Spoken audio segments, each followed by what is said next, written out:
Hello friends, ಎಲ್ಲರಿಗೂ ನಮಸ್ಕಾರ. ತುಳಸಿ food ಬ್ಲಾಗ್ಗೆ ಸ್ವಾಗತ. ಇವತ್ತಿನ ವಿಡಿಯೋನಲ್ಲಿ ನಾನು ನಿಮಗೆ ಮಶ್ರೂಮ್ ಫ್ರೈ ಹೇಗೆ ಮಾಡೋದಂತ ಹೇಳ್ಕೊಡ್ತಾ ಇದ್ದೀನಿ. ಅದಕ್ಕಿಂತ ಮೊದಲು ನೀವೇನು ಮಾಡಬೇಕು, ನನ್ನ ಚಾನಲ್ಗೆ ಸಬ್ಸ್ಕ್ರೈಬ್ ಮಾಡಿ ಬೆಲ್ ಐಕಾನನ್ನು ಪ್ರೆಸ್ ಮಾಡಿ. ಅದರಿಂದ ನಾನು ಮಾಡೋ ಎಲ್ಲ ವಿಡಿಯೋಸ್ ನೋಟಿಫಿಕೇಷನ್ ಮೂಲಕ ನೋಡ್ಬೋದು. ಇವತ್ತು ನಾನು ನಿಮಗೆ ಮಶ್ರೂಮ್ ಫ್ರೈ ಹೇಳ್ಕೊಡ್ತಾ ಇದ್ದೀನಿ. ತುಂಬಾ ಟೇಸ್ಟಿ ಆಗಿರುತ್ತೆ. ವೆಜಿಟೇರಿಯನ್ಸ್ಗಂತೂ ತುಂಬಾ ಇಷ್ಟ ಆಗುವಂಥ ರೆಸಿಪಿ ಇದು. ನಾನ್ ವೆಜ್ ತಿನ್ನದೇ ಇರೋರು ಈ ರೀತಿ ಮಶ್ರೂಮ್ ಫ್ರೈ ಮಾಡಿಕೊಂಡು ತಿನ್ಬೋದು. ಸೇಮ್ ನಾನ್ ವೆಜ್ ಹೇಗೆ ಟೇಸ್ಟ್ ಇರುತ್ತೋ ಅದೇ ರೀತಿ ಮಶ್ರೂಮ್ ಕೂಡ ಚಪಾತಿಗೆ ಮತ್ತು ರೈಸ್ಗೆ ಒಳ್ಳೆ ಕಾಂಬಿನೇಷನ್ ಅನ್ಬೋದು. ತುಂಬಾ ಚೆನ್ನಾಗಿರುತ್ತೆ. ಹಾಗಾದರೆ ಬನ್ನಿ ಫ್ರೆಂಡ್ಸ್, ಹೇಗೆ ಮಾಡೋದು ಅಂತ ನೋಡ್ಕೊಳ್ಳೋಣ. 200 ಗ್ರಾಮಷ್ಟು ಮಶ್ರೂಮ್ ತೊಗೊಂಡಿದ್ದೀನಿ.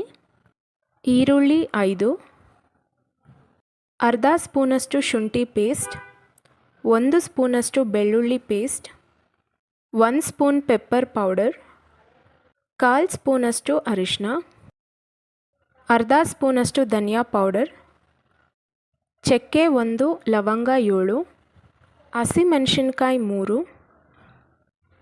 ಕೊತ್ತಂಬರಿ ಸೊಪ್ಪು ಸ್ವಲ್ಪ, ರುಚಿಗೆ ತಕ್ಕಷ್ಟು ಉಪ್ಪು, 4 ಸ್ಪೂನಷ್ಟು ಎಣ್ಣೆ. ಮೊದಲಿಗೆ ಒಂದು ಬಾಣಲೆಯಲ್ಲಿ 4 ಸ್ಪೂನಷ್ಟು ಎಣ್ಣೆ ಹಾಕೊತಾ ಇದ್ದೀನಿ.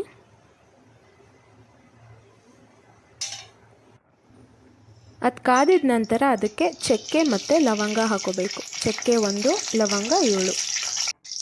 ಅದು ಹಾಕಿದ ನಂತರ ಇದಕ್ಕೆ ಈರುಳ್ಳಿಯನ್ನು ಹಾಕೊತಾ ಇದ್ದೀನಿ. ಈರುಳ್ಳಿ ಹಾಕಿ ಚೆನ್ನಾಗಿ ಹುರ್ಕೋಬೇಕು. ಗೋಲ್ಡನ್ ಬ್ರೌನ್ ಬರೋವರೆಗೂ ಚೆನ್ನಾಗಿ ಹುರ್ಕೋಬೇಕು. ನೋಡಿ ಫ್ರೆಂಡ್ಸ್, ಈ ರೀತಿ ಗೋಲ್ಡನ್ ಬ್ರೌನ್ ಹಾಕಬೇಕು. ಇದಾದ ನಂತರ ಹಸಿಮೆಣಸಿನ್ಕಾಯನ್ನು ಹಾಕ್ಕೊಂಡು ಮಿಕ್ಸ್ ಮಾಡ್ಕೊತಾ ಇದ್ದೀನಿ. ಇದಾದ ನಂತರ ಇದಕ್ಕೆ ಶುಂಠಿ ಬೆಳ್ಳುಳ್ಳಿ ಪೇಸ್ಟ್ ಎರಡನ್ನೂ ಹಾಕಿ ಚೆನ್ನಾಗಿ ಮಿಕ್ಸ್ ಮಾಡ್ಕೋಬೇಕು. ಶುಂಠಿ ಪೇಸ್ಟ್ ಮತ್ತು ಬೆಳ್ಳುಳ್ಳಿ ಪೇಸ್ಟ್. ಶುಂಠಿ ಪೇಸ್ಟ್ ಅರ್ಧ ಸ್ಪೂನು, ಬೆಳ್ಳುಳ್ಳಿ ಪೇಸ್ಟ್ 1 ಸ್ಪೂನ್ ಎರಡನ್ನೂ ಹಾಕಿ ಚೆನ್ನಾಗಿ ಮಿಕ್ಸ್ ಮಾಡ್ಕೊಳ್ಳಿ.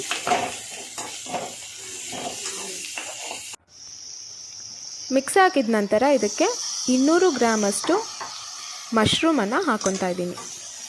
ಇದನ್ನು ಚೆನ್ನಾಗಿ ಮಿಕ್ಸ್ ಮಾಡ್ಕೋಬೇಕು.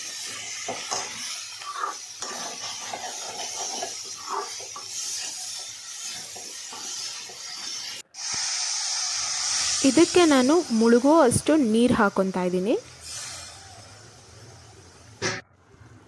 ನೀರು ಹಾಕ್ಕೊಂಡು ಇದಕ್ಕೆ ಅರಿಶಿನ ಮತ್ತು ರುಚಿಗೆ ತಕ್ಕಷ್ಟು ಉಪ್ಪು ಎರಡನ್ನೂ ಹಾಕಿ ಚೆನ್ನಾಗಿ ಮಿಕ್ಸ್ ಮಾಡ್ಕೋಬೇಕು.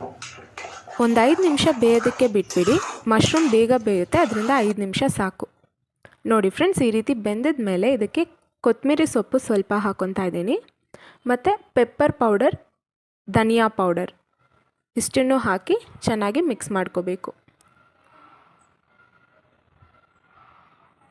ಗಟ್ಟಿ ಆಗೋವರೆಗೂ ಚೆನ್ನಾಗಿ ಮಿಕ್ಸ್ ಮಾಡ್ಕೊಳ್ಳಿ ಫ್ರೆಂಡ್ಸ್. ಗಟ್ಟಿ ಆದ್ರೇ ತುಂಬ ಟೇಸ್ಟಿ ಆಗಿರೋದು, ಅದರಿಂದ ಗಟ್ಟಿ ಆಗೋವರೆಗೂ ಚೆನ್ನಾಗಿ ಮಿಕ್ಸ್ ಮಾಡ್ಕೊಳ್ಳಿ. ನೋಡಿ ಫ್ರೆಂಡ್ಸ್, ಈ ರೀತಿ ಗಟ್ಟಿ ಆಗಬೇಕು. ಇದಾದ ನಂತರ ನೀವು ಸ್ಟವ್ ಆಫ್ ಮಾಡ್ಕೋಬೋದು. ಮಶ್ರೂಮ್ ಫ್ರೈ ರೆಡಿ ಆಗಿದೆ. ನೋಡಿದ್ರಲ್ಲ ಫ್ರೆಂಡ್ಸ್ ಹೇಗೆ ಮಾಡೋದು ಅಂತ. ಮನೇಲಿ ಒಂದ್ಸತಿ ಟ್ರೈ ಮಾಡಿ. ನಿಮಗೆ ರೆಸಿಪಿ ಇಷ್ಟ ಆಗಿದ್ರೆ ನನ್ನ ವಿಡಿಯೋಗೆ ಲೈಕ್ ಮಾಡಿ, ಕಮೆಂಟ್ ಮಾಡಿ, ಶೇರ್ ಮಾಡಿ. ಮತ್ತೊಂದು ವಿಡಿಯೋ ಒಂದಿಗೆ ಬರ್ತೀನಿ.